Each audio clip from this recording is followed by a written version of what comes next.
Okay, so here's the step-by-step tutorial for turning your sculpture into a imaginary 3D installation out in space. Well, in a space that exists, I should say.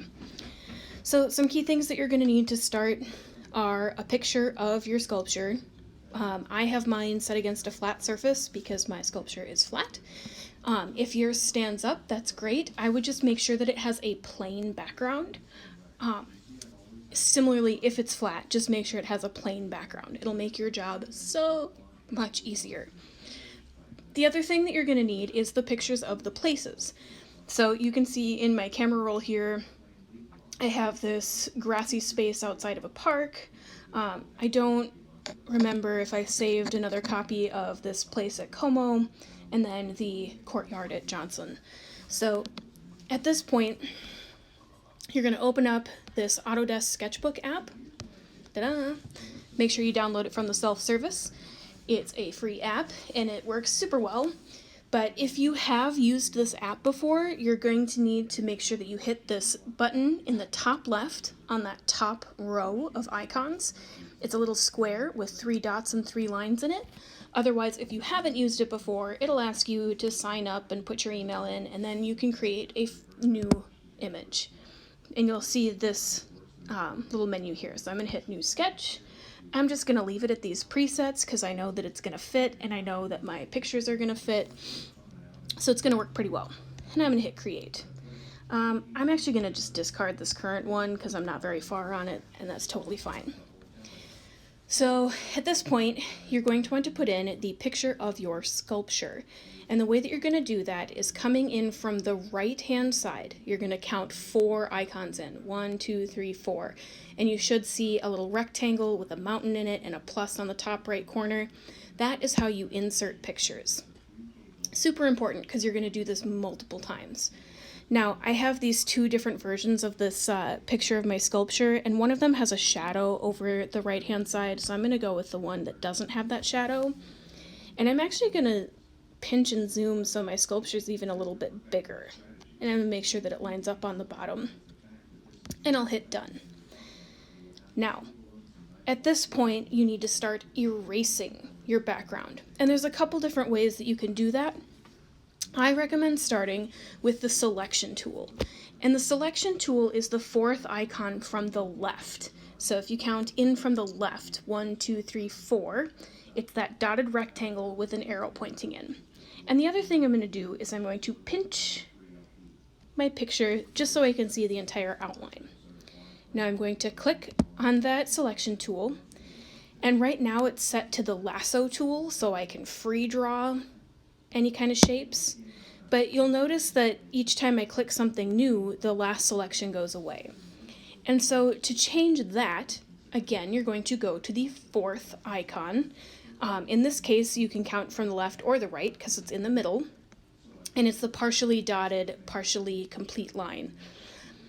Now, at this original setting, it replaces anything that you select. But you'll see that there's these 2 other options, the plus and the minus.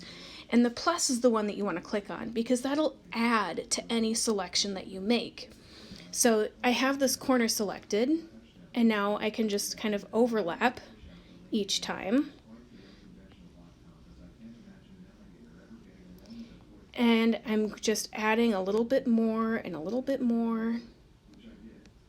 There we go.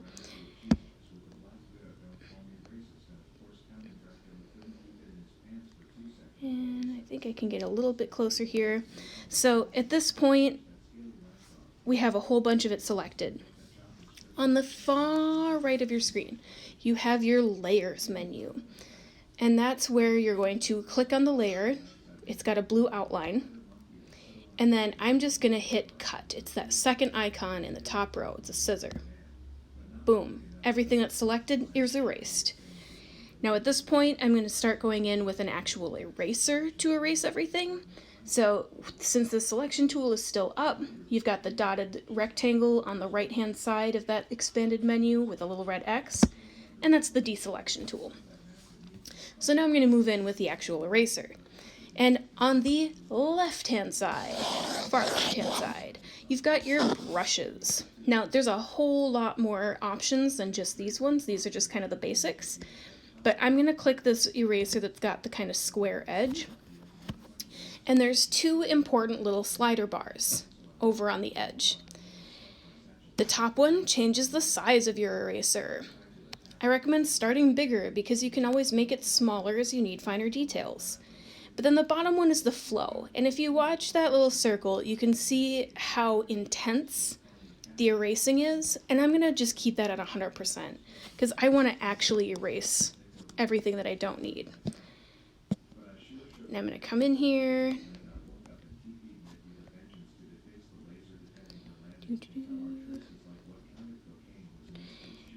It can be a lot easier and helpful to do short strokes and do short, small movements. Because if I do like all the super intense erasing and then, oops, I go over, when I hit undo, it undoes a lot of work. So I recommend just doing short little strokes.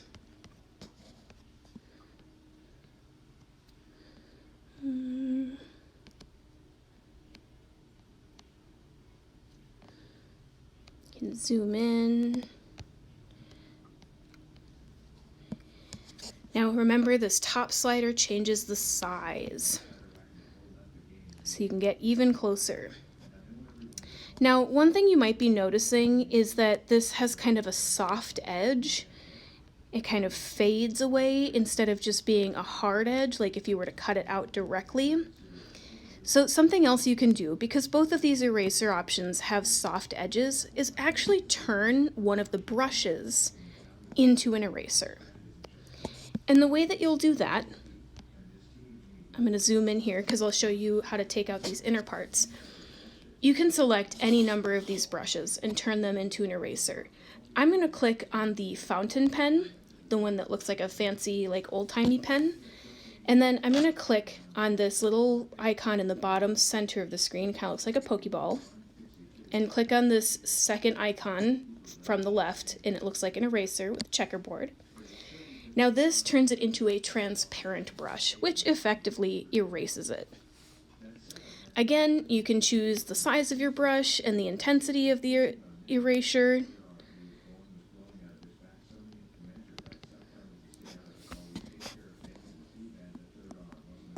And I'm just going to go in here. I'm not going to do all of these for this recorded demo. I'm just doing this so you can see the kind of important things.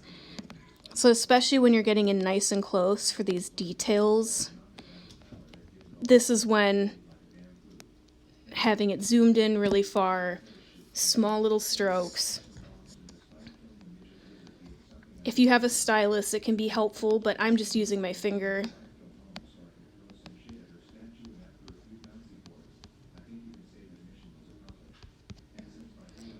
I'm going to finish, that was a little too much. I'm going to finish this one and then I'm going to show you the last couple parts,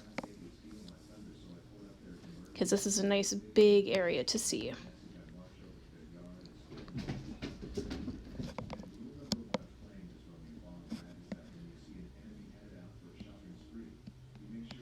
And again, I'm going to bring my size down a little bit, zoom in a little more.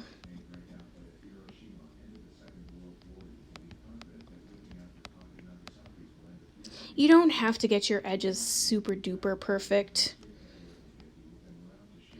but the closer you get, the more realistic it's going to look. And just a reminder, this is the kind of thing that like architects and interior designers and civil engineers or city planners will do, as well as artists, to see what something is going to look like once it actually gets put in a space. How is it going to change that space? Now at this point, you need to put in your backgrounds. So I'm going to, again, take the Insert a Picture tool, and I'm going to put this little park scene. Now, my picture was kind of small, so I need to pinch and drag it out to make sure it's full size. And now we don't see the sculpture anymore. Not a problem. You press and hold on the layer, and you can drag it anywhere in the lineup. So I'm going to drag it underneath the sculpture so I can actually see it. And now here you can start to see through the sculpture. So the places that you've erased no longer exist in that layer. So just like Swiss cheese, you can look through it and see this area behind it. Now, pretending that we have it all erased and it's all ready to go, there's one more thing that you really need to think about when it comes to having something in a space. And that's, how does it interact with the physics, right? So how does it interact with the sunlight? How does it interact with the grass or the trees or anything? So one thing I'm actually going to do really quick here, I'm selecting my sculpture layer, and then I'm selecting this little 4 arrows out icon in the top bar, and I'm just going to nudge it up a tiny, tiny touch, just so you can see the bottom of it, because it's in the ground. And I want to show you how to add shadows and make it look like it's actually part of the scene. So again, now I'm clicked back on my background layer, so the space that it's in. And again, I'm going to click on my little Pokeball tool, and there's this little eyedropper in the top. So this is the color picker tool, and I'm going to slide that color picker over the shadowed areas because I'm going to add shadow on the grass. Now at this point, using the fountain pen like I've been using is going to look too intense, so I'm not going to use that. I'm going to use this airbrush tool. It looks like a spray paint can. Again, changing the size with the slider. I'm going to put it about as wide as my structure is. So I need a little bit narrower. There we go. And then the opacity, I'm going to put it like 50% because I still want to see the texture of the grass, but I want to show where the shadow would be. Now, think back to our first project where you were casting light on objects to create a shadow that looked like something else. If it's helpful for you, take a light and use your own sculpture and see where the different light sources and distances cast your different shadows. So in this picture that I'm using as the background, I can see that the light is coming from the upper right because the light on the leaves is on the right side, but not so much on the left side. So I know that my shadows need to go down and to the left because my light is up and to the right. So I'm going to connect my shadow to the base of my piece. And I'm going to kind of pull it out here, and we're going to give a little love that way. This piece doesn't touch the ground in the middle, so it's okay if it doesn't touch. I'm actually going to make this a little bit bigger and a little bit stronger. Again, this spot, touching the bottom.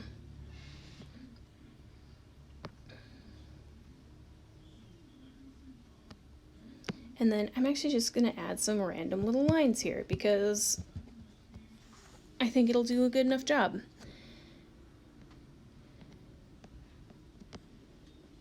I know there's a solid spot there.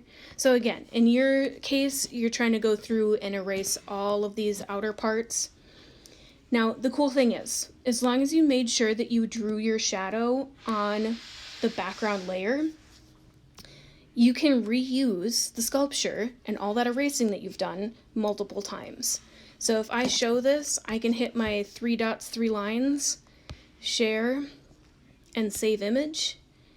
And now I can put in one of the other backgrounds. So in this case, I'll put in the Johnson background. I'll hit done. I'm going to hide this guy by pressing on a little eyeball. And now, presumably, I have all of that erasing work done. And all I need to do is color pick from the shadows and draw them in. I might need to move it so I don't press it on here. Now in this case, the light is coming from the upper left, so my shadows need to go to the bottom right. I'm just adding some little random bits. Shadows are always strongest, closest to their source. And now I could save it because it only saves the layers that are visible.